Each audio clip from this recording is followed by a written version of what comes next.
তেহরানের আকাশ আজ আর নীল নয়, এক কুচকুচে কালো বিষাদের চাদরে ঢাকা। কিন্তু সেই বিষাদকে এক সেকেন্ডেই জ্বালিয়ে ছারকার করে দিচ্ছে কোটি জনতার বুকে জ্বলতে থাকা প্রতিশোধের আগুন।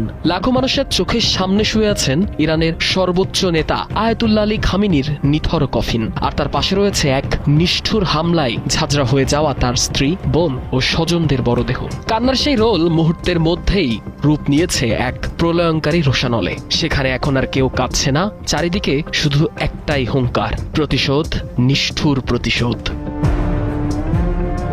জানাজার ঠিক আগ মুহূর্তে মাইক্রোফোন হাতে নিলেন বিখ্যাত ইরানি কবি মোহাম্মদ রাসূলি। তার মুখ থেকে বের হওয়া প্রতিটি শব্দ যেন আস্ত একটা মিসাইল। তিনি গর্জে উঠে বললেন, এখন থেকে কাফনের কাপড়ই আমাদের রণপোশাক। হে নেতা, আপনার পবিত্র রক্তের কসম, ট্রাম্পকে খতম করা এখন আমার।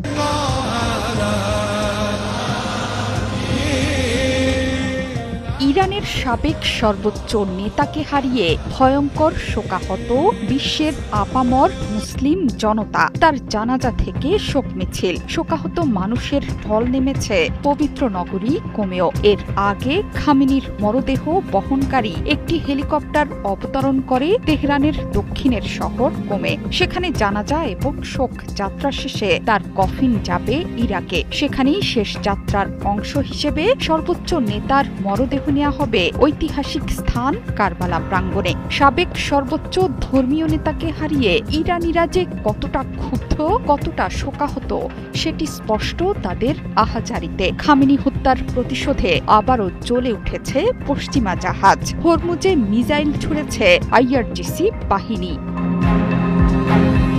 সোমবার রাতে হরমুজে তাণ্ডব চালিয়েছে ইরানি মিসাইল। অন্তত দুটো বাণিজ্যিক জাহাজে মিসাইল ছুড়েছে ইরানের এলিট ফোর্স আইআরজিসি। ব্রিটেনের সামুদ্রিক বাণিজ্য পরিচালনা কর্তৃপক্ষ বলছে, হরমুজ প্রণালীর উপকূল ঘেঁষে ওমানের কাছে দক্ষিণমুখী একটি তেলবাহী জাহাজে হামলে পড়ে একটি মিসাইল। এতে করে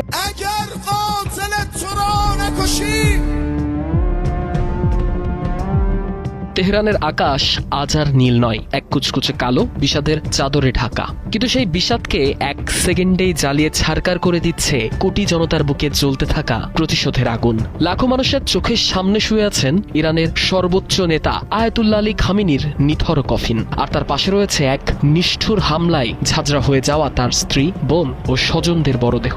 কান্নার সেই রোল মুহূর্তের মধ্যেই রূপ নিয়েছে এক প্রলয়ঙ্কারী রোষানলে। সেখানে এখন আর কেউ কাঁদছে না, চারিদিকে শুধু একটাই হুঙ্কার, প্রতিশোধ, নিষ্ঠুর প্রতিশোধ।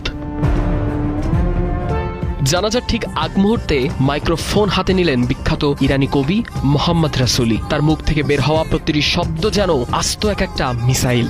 তিনি গর্জে উঠে বললেন, এখন থেকে কাফনের কাপড়ই আমাদের রণপোশাক। হে নেতা, আপনার পবিত্র রক্তের কসম, ট্রাম্পকে খতম করা এখন আমাদের ধর্মীয় দায়িত্ব। তিনি জনতার উদ্দেশ্যে প্রশ্ন ছুড়ে দেন, পৃথিবীর নিকৃষ্টতম খুনি ডোনাল্ড ট্রাম্প কেন এখনো বেঁচে আছে? কবির এই ডাকে পুরো তেহরান যেন কেঁপে উঠল। আমেরিকা নিপাত যাক আর ইসরায়েল ধ্বংস হোক স্লোগানে। জানাজার মাঠটি যেন নিমিষেই পরিণত হয়েছে এক জীবন্ত যুদ্ধক্ষেত্রে। লাখো মানুষের হাতে হাতে ঘুরছে ডোনাল্ড ট্রাম্প আর মধ্যপ্রাচ্যের কসাই হিসেবে খ্যাত নেতানিয়াহুর ছবি, যেগুলোকে তারা দেখছে সরাসরি টার্গেট হিসেবে। আর সেই জনসমুদ্রের মাঝখানেই ঝুলছে এক বিশালাকার ব্যানার, যেখানে ট্রাম্পের ছবি দিয়ে বড় বড় অক্ষরে লেখা, ওয়ান্টেড, পুরস্কার $10 কোটি। ক্ষুব্ধ ইরানিরা ট্রাম্পের সেই ছবির ওপর থুতু ছিটিয়ে লাথি মেরে তাদের বুকের ভেতরের জমানো ঘৃণার বহিঃপ্রকাশ ঘটাচ্ছে। গেল 28 ফেব্রুয়ারি সেই ভয়াবহ যৌথ হামলায় খামেনি শুধু একা যাননি, তার পুরো পরিবারই শেষ হয়ে গেছে।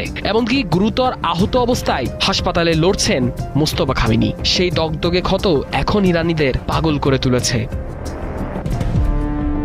এদিকে এত কিছুর পরও মার্কিন প্রেসিডেন্ট ডোনাল্ড ট্রাম্পের ঔদ্ধত্য যেন আকাশ ছোঁয়া। জানাজার ঠিক আগে আন্তর্জাতিক সংবাদ মাধ্যম অ্যাক্সিওসকে দেওয়া এক সাক্ষাৎকারে ট্রাম্প চরম ধৃষ্টতা দেখিয়ে উপহাসের ছলে বললেন, ওদের এই কান্না সব নকল, খামেনিকে ইরানের কেউ ভালোবাসে না। এখানেই থামেননি ট্রাম্প। ইরানি নেতাদের বিদ্রুপ করে তিনি আরো বলেন, ওরা সবাই এখন এক জায়গায় জড়ো হয়েছে, তো চাইলে এক আঘাতেই সবকটাকে শেষ করে দিতে পারি। ট্রাম্পের এই বিস্ফোরক মন্তব্য জ্বলন্ত আগুনে একেবারে পেট্রোল ঢেলে দিয়েছে। এর ফলে মধ্যপ্রাচ্যের শান্তি আলোচনায় সমস্ত নীল নকশা এখন খামেনির কফিনের পাশে ধুলোয় মিশে গেছে। আমেরিকা বনাম ইরানের এই সংঘাত এখন আর কেবল ভূ রাজনীতিতে সীমাবদ্ধ নেই, এটি রূপ নিয়েছে এক ভয়ঙ্কর ব্যক্তিগত প্রতিহিংসার রুদ্ধশ্বাস অধ্যায়ে। হামলায় নিহত হয়েছিল। যে ইরান ধ্বংস হয়ে যাবে বলে যারা ভবিষ্যৎবাণী করছিল, যারা বলছিল ইরানকে প্রস্তর যুগে ফেরত দেবে, তাদের মুখে ছাই দিয়া আজকা তেহরান থেকে আসা সবচেয়ে হৃদয় বিদারক ছবিটা দিয়া শুরু করি। সেটা কালো কাপড়ে ঢাকা লক্ষ লক্ষ শোকার্ত মানুষের সমুদ্র না, রাষ্ট্রের ওই বিশাল স্থাপত্যও না। সবচেয়ে হৃদয় বিদারক ছবিটা হইল একটা ছোট্ট পতাকায় ঢাকা কফি, 14 মাস বয়সী একটা শিশুর কফি, যেটা বসে আছে ঠিক গোটা দুনিয়ার জিওপলিটিক্যাল সংঘাতের একদম কেন্দ্রে।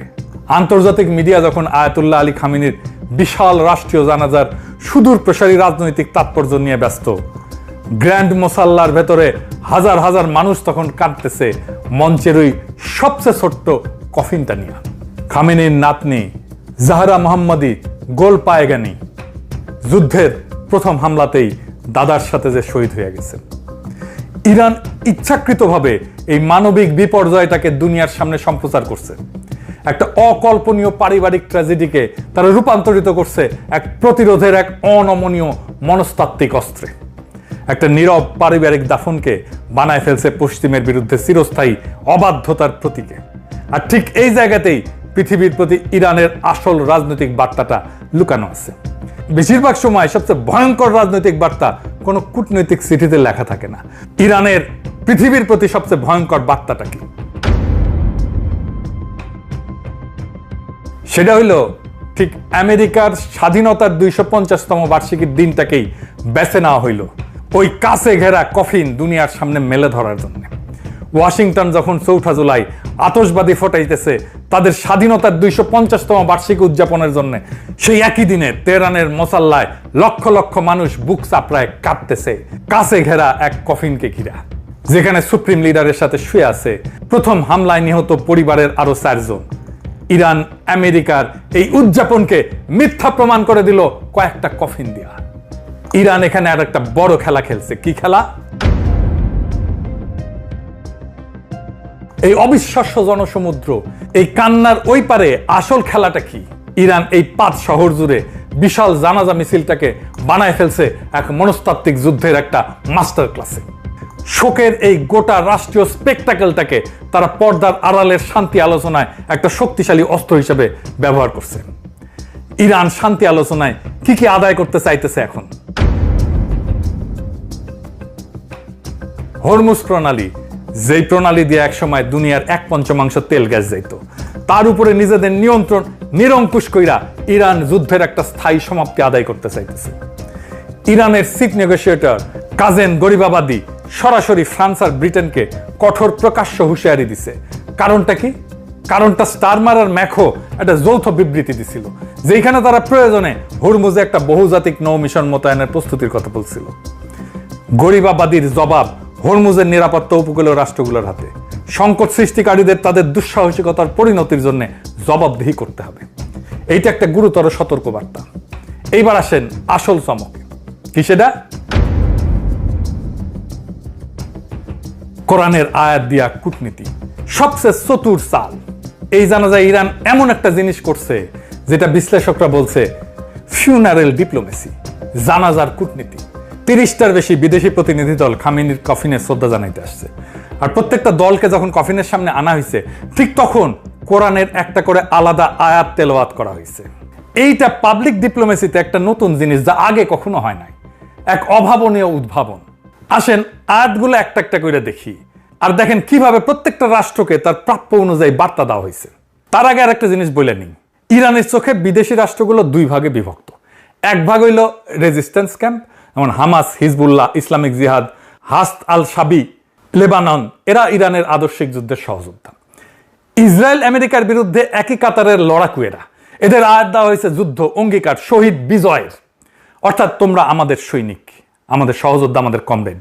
আর এক ভাগ হইল মিশর, কাতার, তুরস্কের মতো রাষ্ট্র। এদের বেলায় ইরানের বার্তাটা মূলত তোমরা জানাজায় আসছো, আমাদের বৈধতা দিছো, এজন্য ধন্যবাদ, কিন্তু তোমরা আমাদের যুদ্ধের সৈনিক না।